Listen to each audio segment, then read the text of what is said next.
No te quedes con ganas de hacer tu programa. Comunicate al 43008083 o vía mail contacto@radio@.com. Fin del espacio publicitario. Seguí escuchando Radio Arroba.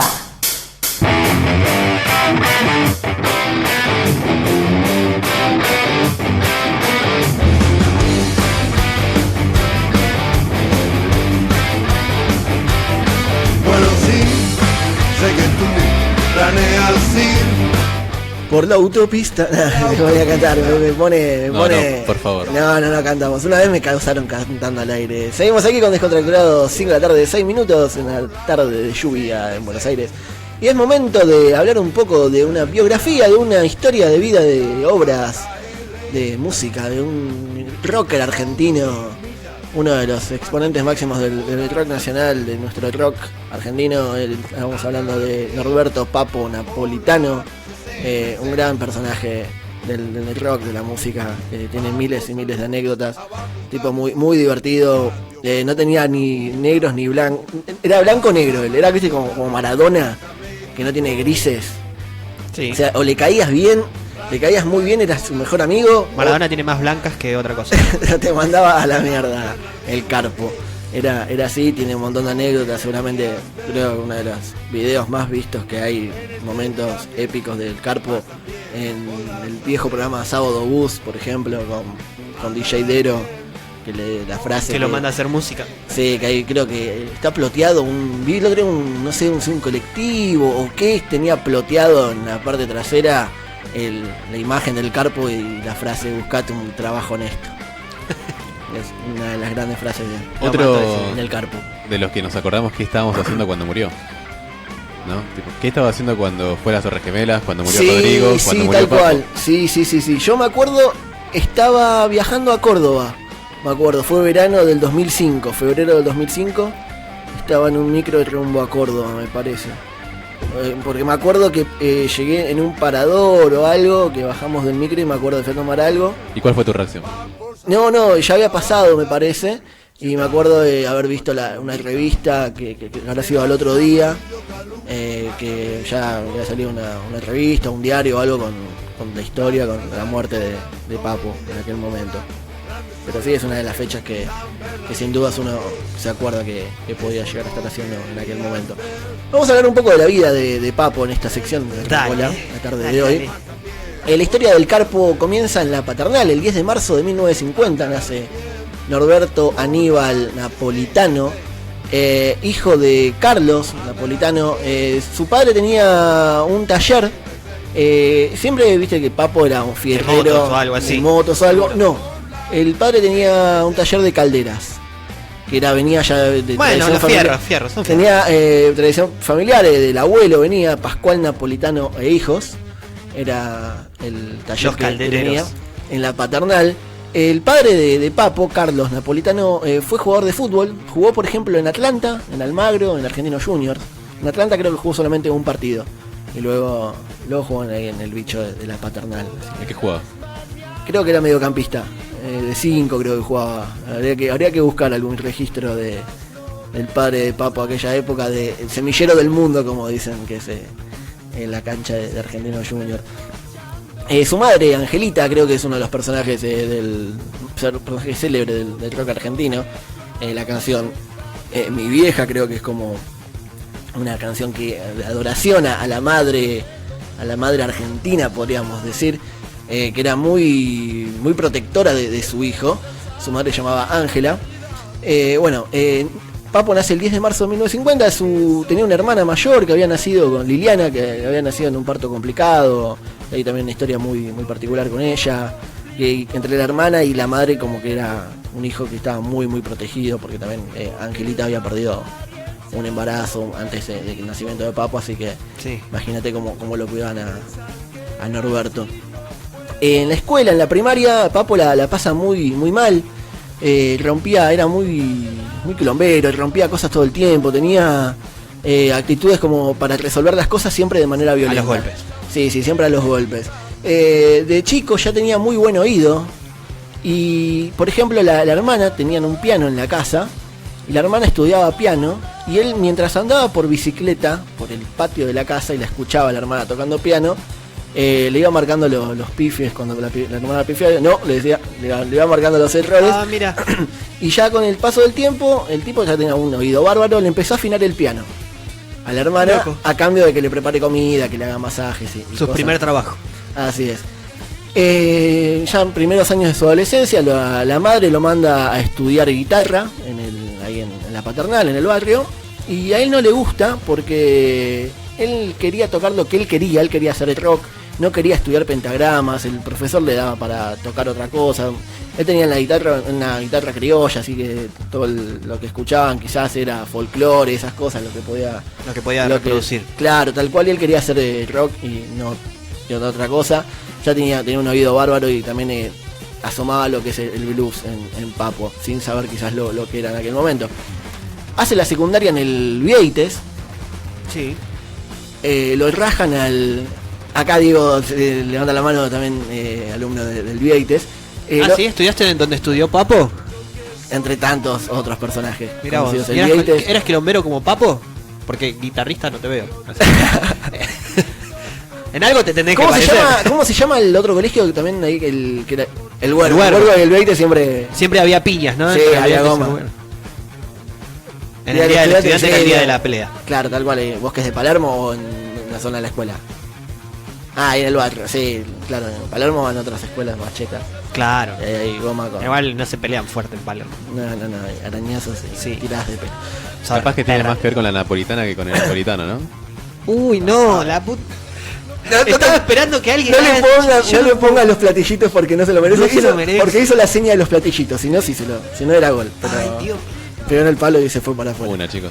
El Bueno. humor no es lo tuyo, Lucho. Te lo dije la otra vez. Ya te lo dije. Te lo dije la otra vez. Bueno, en la Entonces, secundaria... Papo... Sí, estudia en el Vieites, lo rajan al año, menos de un año duró, Bien. porque empujó al preceptor por la escalera. La cosa fue así. Muy bueno. Sí. Es una escalera grande. Es una escalera grande, dice. Bueno, lo empuja porque parece que el preceptor lo estaba apurando a un pibe que estaba con muletas, no sé qué, a un compañero de Norberto, de Papo, y va al carpo y le dice al preceptor: che, ¿por qué no te metés conmigo en vez de meterte con el pibe? ¿Usted napolitano quiere que lo amoneste? Amonestame esta, le dijo, y pum, lo empujó. Opa.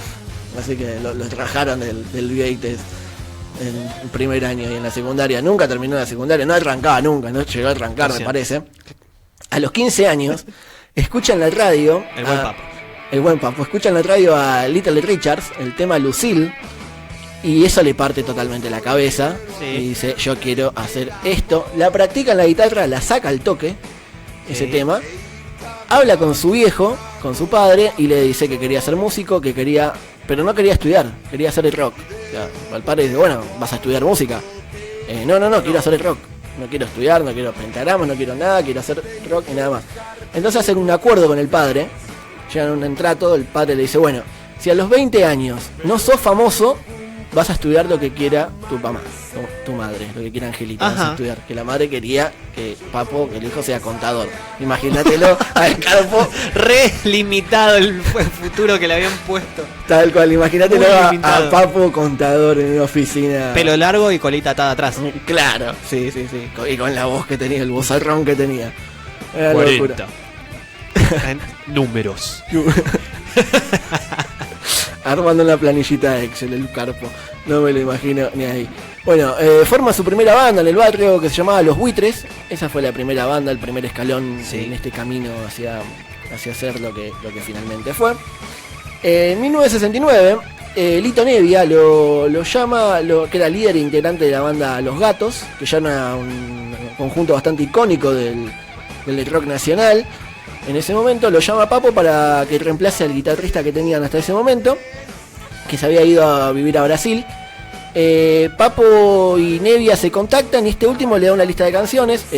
Los demás miembros de Los Gatos viajan a Estados Unidos a comprar equipos y le preguntan a Papo: che, ¿qué guitarra querés? Y dice: no, cualquiera, tráeme la que esté de moda, no sé. Y le traen la primera guitarra Les Paul, que es la marca que lo acompañó durante toda su carrera al Carpo. Dura poco tiempo en Los Gatos porque, impulsado por el productor Jorge Álvarez, Papo forma Papo Blues junto a David Lebón en el bajo, junto a Black Amaya en batería. Y su primer álbum, por ejemplo, en 1971, de su primer álbum, que tiene temas como Algo ha cambiado, A dónde está la libertad, El hombre suburbano y El viejo, por ejemplo. Él viaja a Inglaterra en aquel momento, conoce a John Bonham de Led Zeppelin, al ya fallecido Lemmy Kilmister de Motorhead. Sí. Conoce ahí. Estuvo varios meses tocando la guitarra, armónica ahí en Gran Bretaña. Y vuelve a la Argentina para grabar su segundo disco, que tiene temas como El tren de las 16, además del tema Desconfío. Ahí ya empezó a pegar hitazos. Donde ya acá lo encontramos tocando el piano, algo que hacía también muy pero muy bien. En esos años, en el año 71, llegamos a la década del 70 ya, Papo participa de Spinetalandia y sus amigos, junto al Flaco, Ajá. de quien era muy amigo. En aquel momento se llevaban bien, si bien había como cierta rivalidad, pero era como para la gilada, como se dice, pero había buena relación entre Manal, entre Almendra y Papo Blues en aquellos años. Compuso temas como Castillo de Piedra, Era de Tontos, y luego de grabar estos discos con el Flaco Spinetta, el Flaco le regala su guitarra Gibson, porque como que quería, era como una muestra para transmitirle esa cosa de que él estaba buscando otro estilo artístico y que iba a hacer otra cosa diferente, que fue lo que empezó a hacer el Flaco luego. Como que le cedió el estilo. Claro. Papo lo abandonó y Spinetta se fue para otro lado. Claro, como que se desprendió de esa guitarra como para emprender otro camino el Flaco Spinetta. Al tiempo, muy simbólico todo. Sí, al tiempo, Papo la vende esa guitarra. Le importó un huevo lo que le había dado el Flaco. Cuando Spinetta se enteró varios años después, le molestó mucho, obviamente. La guitarra fue pasando de mano en mano. Luego Papo se la vendió a Alfredo Tot, que era ex bajista de Los Gatos, que después se la vendió a Jorge Marona, uno de los integrantes de Luthiers. Imagínate, fue pasando por varias manos la guitarra. Creo que hasta hace un par de años la guitarra estaba en este miembro de los Luthiers, no sé dónde estará hoy en día. La relación de Papo y Spinetta termina mal. Y obvio, te regalo mucho. Te doy una parte de mi alma, viejo, y la vendés. Claro, y hubo como un resentimiento entre ambos por varios años. Para mí se gustaban. Los que se pelean se aman. Los que... Había una más que no me acuerdo. De la línea del amor al odio hay solo un paso. Y otras frases más. Bueno, disuelve Papo Blues, forma la banda Aero Blues, el trío Aero Blues en Brasil en 1977. El 14 de noviembre de 1980, esto ya estamos a fines de los 70, en principio de noviembre del 80, sí. En un teatro realiza un show que se llama Adiós Papo Blues, bienvenido el Riff. Acá empieza la época de Riff, esta banda muy pesada, que la verdad que hacía shows que siempre terminaban con los lugares totalmente destrozados. Muy violento todo. Todo muy violento. Todo muy natural, muy rock. Así es. Bueno, editan su primer disco en el año 81, llamado Rueda de Metal, y bueno, lanzan este disco que le va muy bien. Tiene temas como No detenga su motor, por ejemplo, que es un tema muy icónico, muy conocido, y tiene temas que son muy bien difundidos y tienen los primeros videoclips aquí en Argentina. En abril del 83, ya casi en los primeros años, ya estábamos volviendo a la democracia. Claro, primer año de democracia. Sí, la democracia volvió en diciembre, pero ya estábamos ahí como que ya... camino a la vuelta. Participa en un álbum el álbum debut de B8, Ajá. una banda bien metalera. Y bueno, y para fines de ese año, Riff se presenta en Ferro. ¿Qué más? Y se arma un quilombo tremendo en Ferro, junto a Los Violadores se habían presentado. Sí. Y como es, pese al intento de que el grupo trataba de calmar el ambiente, que ya se encontraba demasiado alterado todo como consecuencia de los abusos de la dictadura que estaba llegando a su fin.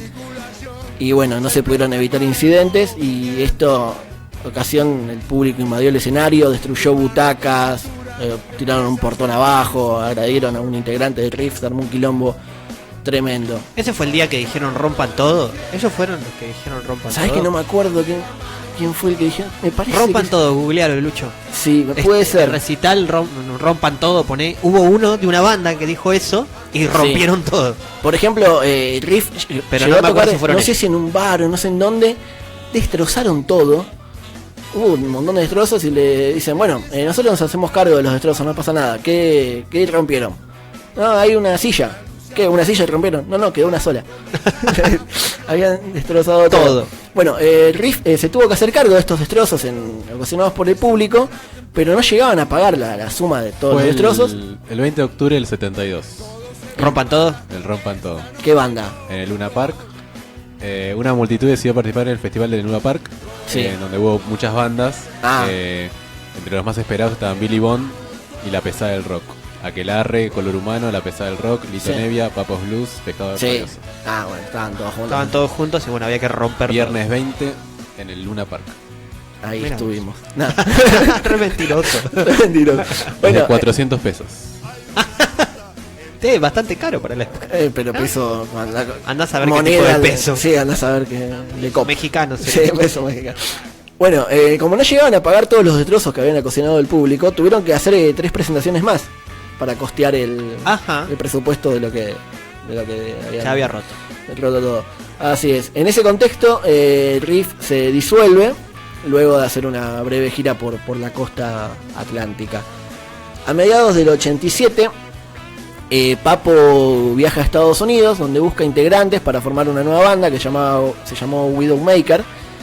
Papo regresa a Estados Unidos junto a esta banda. Widowmaker, re violento. Eso no pasaría en el día de Le hoy. quería poner Riff, pero no iba a poder porque ya se llamaba Riff la banda acá, algo así cuando volvió, así que la presentó como Widowmaker. Se presentan en un teatro en Constitución y bueno, no tuvo éxito esta banda y los miembros se fueron todos para Estados Unidos, salvo Papo que se quedó acá. Sí. Para ayudar a la familia que estaba pasando una difícil situación en el taller, en la compañía Napolitano Hermanos. Y bueno, Papo tuvo que dejar de tocar durante un tiempo e integrarse en el taller mecánico que lo había visto crecer. ¿Quién diría? Así que Eso eso fue a fines de Un los lindo 80. dato tiraste ahí, Dejó Eso la me música gustó. por un tiempo y bueno, volvió al taller. Empezó a golpear metal. Empezó a golpear el metal. Bueno, cambió metal por metal. Cambió metal por un poquito metal más liviano. Claro. Bueno, en el año 80, volviendo un poquito atrás porque hay una gran historia, él tuvo una gran relación con B.B. King, que bueno, sabrán que Papo es uno de los pocos argentinos que tocó en el mítico Madison Square Garden, invitado por el negro, por B.B. King, a quien lo conoce en 1980, en la primera visita de B.B. King aquí a la Argentina, pero no fue que lo conoce a través de la música, sino Papo lo va a visitar al hotel donde estaba hospedado B.B. King y le lleva un buen vino y una horma de queso para comer una picada. Ajá. B.B. King, Pero queso nada más. Yo. una horma de queso y un buen vino y un buen queso. B.B. King lo recordó por siempre, creo que incluso dejó un mensaje cuando fue la muerte de Papo, porque lo recordaba como Mr. Cheeseman. Adiós Mr. Cheeseman puso cuando Papo falleció en el 2005. Mirá. Así que B.B. King lo reconocía, lo recordaba por ser Mr. Cheeseman en 1980. Varios años después, en Estados Unidos, le hablaban a B.B. King sobre Papo, sobre quién era, y él lo recordaba, sí, Mr. Cheeseman. Entonces estaba armando una gira, B.B. King viene a la Argentina nuevamente a tocar en obras y lo quiere conocer y lo quiere invitar para que sea su soporte. En aquel momento Papo estaba con un músico Botafogo, que compartía el escenario siempre, y el manager de B.B. King le dice a Botafogo, que estaba junto a Papo en aquel momento, que se quede cerca, después de que él salga como soporte, cuando él termine, cuando suba B.B. King al escenario, que se queden cerca porque al viejo seguramente en algún momento, cosas que hacía siempre B.B. King, era que lo llame para que toque Para con que él. toque algo. Claro, Botafogo lo pierde de vista al Carpo. Sí. Lo pierde de vista, no lo encontraba. En eso la gente parece que empieza a pedir a Papo. Y B.B. King dice, Papo, bueno, que suba Papo, ¿dónde está Papo? Que suba. Y Botafogo desesperado buscándolo. ¿Dónde estaba ¿Dónde Papo? carajo está? No lo encuentra. Y el viejo B.B. King sigue haciendo un poco de tiempo, era un showman bárbaro, así que la estiró bastante. Y Botafogo lo encuentra a Papo en el camarín, dándose un baño de inmersión, totalmente en pelotas. Le qué dice, B.B. King, te quiere arriba del escenario. ¿Qué? Pum, se levanta en pelotas, todo mojado, se pone una camisa así nomás, como puede, y se quiere poner un pantalón de cuero, estando mojado. Bien, imposible. Y sale casi medio en culo, con la camisa así mojada, sale al escenario y bueno. ¿Dónde fue esto? En Obras. En el Obras. Y bueno, toca con B.B. King, que luego quedó una muy buena relación por siempre y que lo invita luego a Y sí, si Nueva no te York. cae bien ese tipo que salió en culo a tocar con vos en un estadio. Sí. Al Madison Square Garden lo invita. Qué bárbaro, el mejor país. Cada día... Somos el mejor país Esto es del el mundo. mejor país Y del tenemos los del mejores mundo, personajes. del mundo y de los planetas. Debería haber una sección sobre eso. ¿Por qué somos el mejor país? Sí. Y juntar historias así, Tal de cual. gente que haga estas cosas. Y que nos acerquen historias. Sí. Bueno, Papo tenía un hijo, Luciano Napolitano. Sí. Lo ubican. Sí, Que obvio. es igual, tiene la misma voz. Es todo. lo mismo. Pero lo conoce recién a los 17 años. Ah, O sea, tiene un hijo de 17 años. Papo es un ejemplo a seguir. Claro, le aparece un hijo de 17 años al Carpo. Resulta que en los años 90, Luciano nació en 1977, creo que a los 12 años le pregunta a su madre quién era su padre, y la madre le dice que el padre se llama Norberto Aníbal Napolitano. Y queda ahí la historia. El pibe le empieza a gustar la música, empieza a escuchar el rock, empieza a hacerse fan de Papo sin saber que era su padre. Mira. Tenía creo que algunos pósteres en la pieza y todo. Y un día, escuchando a Papo, o ve una revista, lo ve a Papo en la revista, ve el nombre, cómo se llamaba, y ve Norberto Napolitano. Dice, es mi viejo. Entonces llama por teléfono, en aquel momento agendas telefónicas, busca, llama a la paternal, a la casa de la madre de Papo, habla con Angelita, Sí. y le dice, pasame con Papo. Bueno, le pasa. Y acá se da como una charla muy emotiva, muy linda, muy emocionante. Mira. Le dice, hola, ¿sí? ¿Quién habla? Atiende el Carpo. Hola, soy Luciano, tu hijo. Ah, ¿qué haces? Le dice. Así. Ajá, así arranca, bien. Te quiero conocer. Bueno, dale, hoy toco con el Hailey. Venite. Y así comienza la relación de padre. Qué e fácil, hijo. así tiene que ser todo, ¿ves? Sí. 17 años sin verlo. Un diálogo muy emotivo. Sí, la verdad que esperaba otra cosa. Sí, Te sí. creí por un momento que iba a ser emotivo, pero Ah, sí, me llevó al corazón. De llevar con ¿qué haces? Le dijo, bueno. Perfecto. En esos años, como decía antes. ¿Cómo entró? Si tenía 17 años, era menor de edad. Lo dejaron pasar porque era el hijo de Papo. Imagínate, Papo salía con una pendeja de 14 años cuando él tenía 40. Tiene miles de historias. Un ejemplo a seguir. Por Por dos. Sí, hay un montón de. Todavía no llegamos a las curiosidades de la vida. Vamos rápido.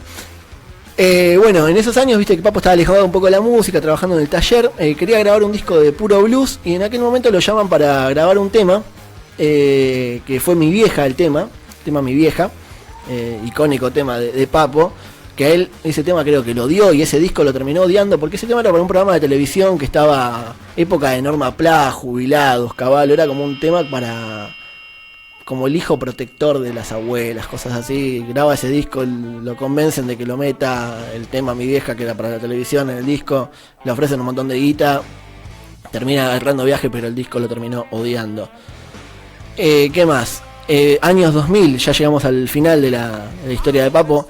Se acostumbra mucho a alquilar una quinta en Luján, en aquel momento, y ya tenía la relación un poco tensa con su hijo Luciano, vivían discutiendo todo el tiempo, y Papo le quiere regalar una moto al hijo para acercar un poco la relación. Para que quede todo bien. Sí, Papo va a tocar en Luján en aquel momento, en 2005, en febrero. El último show de Papo fue en Villa Mercedes, en San Luis, el 22 de febrero del 2005, y luego viaja a Luján, que alquilaba la quinta todo el tiempo.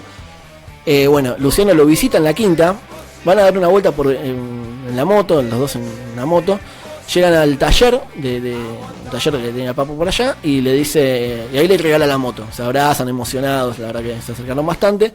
Cuando vuelven para la quinta en la ruta, empiezan a jugar, a hacer un juego de rutero de te paso, me pasás con las motos, los locos inconscientes totalmente. Sí.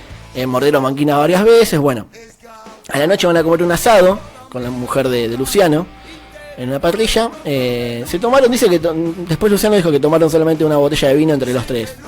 Eso es lo que dijo, así que no salieron como totalmente borrachos a la ruta. Estaban tomados, pero no, tampoco una locura. Salieron a la ruta con las motos, vuelven a hacer este juego de te paso, me pasás.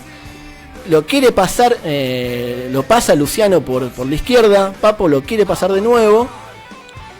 Tocan las motos, salen despedidos los dos. Cae el Carpo, se golpea un montón, obviamente. Iban con casco igualmente, lo atropella un auto a Papo y muere en el instante. Sobre el kilómetro 71 de la ruta 5, camino a Luján. Sí. Y ahí muere el Carpo. Ese día, el 23 de febrero del... ¿Murió como vivió? Sí. Murió como vivió. Murió en la suya, camino a Luján. Antes de salir a la ruta con su hijo, él le dice una frase, la última que le dijo, antes de morir, su última frase fue: bienvenido a mi lado oscuro. Eso le dijo. Antes de salir a la ruta con las motos y bueno. Le quemó el cerebro, pobre. ¿Cómo le va a decir eso? Antes de salir a andar en moto semi-ebrio. Una ¿Qué locura. le pasa? Bueno, esa es la historia del Carpo. Vamos rápido con algunas curiosidades antes de que me quiten el micrófono. Por ejemplo... ¡Ya, deja de hablar de Papo! ¿Recuerdan que el padre le había dicho que si no sos famoso te vas a estudiar para contador? Sí. Bueno, cuando cumple los 20, él ya tocaba Los Gatos, una banda icónica. En su fiesta de cumpleaños, antes de soplar la velita, lo llama al padre, le dice: quiero hablar con vos. Cumpleaños de él cuando cumple 20 años. Sí. Le hace un corte de manga y le dice: te cagué. ¿Por qué? Porque La madre... al padre le dice. ¿Qué pasa? Le hizo un corte de manga. Ah. Al padre dice: te cagué. El gesto, claro. Claro, un gesto y bueno, te cagué. O sea, soy famoso. Muy bien. ¿Qué más? Por ejemplo, cuando tocaban con Riff siempre salían de gira por el país y tenían un código. Cuando iban en la combi, uno gritaba luz vermela, luz roja en portugués. Sí. Cada vez que pasaban por un cabaret y bueno, partían para el cabaret. Era Ajá. el código que tenían. Que creo que también Carpo quiso hacer eso cuando lo quiso pasar al hijo y chocaron las motos y eso. ¿Quiso entrar a un cabaret? Sí, había visto un cabaret y quiso Se desesperó mandar. y se quiso mandar. Claro, eso es lo que cuenta Luciano que pudo haber pasado. Ah, mira. ¿Qué más? Era bastante bardero el Carpo. Ya, No. ya ¿En serio? lo saben. Por ejemplo, una vez en el hotel en el Hermitage de Mar del Plata, Papo entró hecho totalmente un linchera, totalmente ebrio, muy borracho. A la gente del hotel no le daba bola y a él le molestó mucho eso, se enojó con la gente. Se lleva un florero del lobby, Ajá. va para el baño, le deja un regalito Ajá. al florero adentro, Pará, no, en coso. ¿Cómo es? una deposición. Ya me va a salir la palabra. Seguí. Se vuelve al lobby, lo deja donde estaba el florero y se sienta a mirar a las reacciones de la gente que trataba de descubrir dónde salía ese extraño olor. Abono. Abonó la planta. ¿Qué? No me salía. ¿Qué más? Por ejemplo, Charly García dijo una vez que Papo tenía el hijo de un amigo del hijo de Charly. Lo cagó a trompadas, no sé qué, porque le quiso corregir algo, porque Papo era muy mal hablado, en el inglés cero. Le había dicho de un disco que se llamaba Alive, el Papo dice Alive, y no, es Alive. Papo agarró, se metió la mano en el bolsillo, sacó 50 pesos, le dijo: toma, es para el hospital, pibe, pum, y lo Y surtió. lo empezó a pegar. Un loco tremendo. Y por último, la última anécdota, esta la Sí. contó el ruso Berea, un ex futbolista, arquero, Ujú. que también muy del ambiente del rock. Cuenta que en una situación el ruso Berea tenía una parrilla a mediados de los 80, había faltado el parrillero, cae el Papo justo y dice: che, ¿y el parrillero? No vino. Bueno, se sacó la camisa, se puso él en la parrilla con pantalones de cuero, se puso a hacer los chorizos, no sé qué. Caen unos pibes, se toman unos vinos, se piden unos choripanes y uno de los pibes le dice: che, ese es Papo. Callate, vos estás en pedo, le dice el otro amigo. Sí. Se acerca Papo porque los escucha la escena, se acerca y le dice: sí, soy Papo, ¿qué te pasa, pelotudo? No puedo ser Papo y hacer chorizos. Y les cobró. Y les cobró los chorizos, obviamente. Excelente. Y esa es la historia de el Carpo Norberto Napolitano. Y cerramos con un tema de él.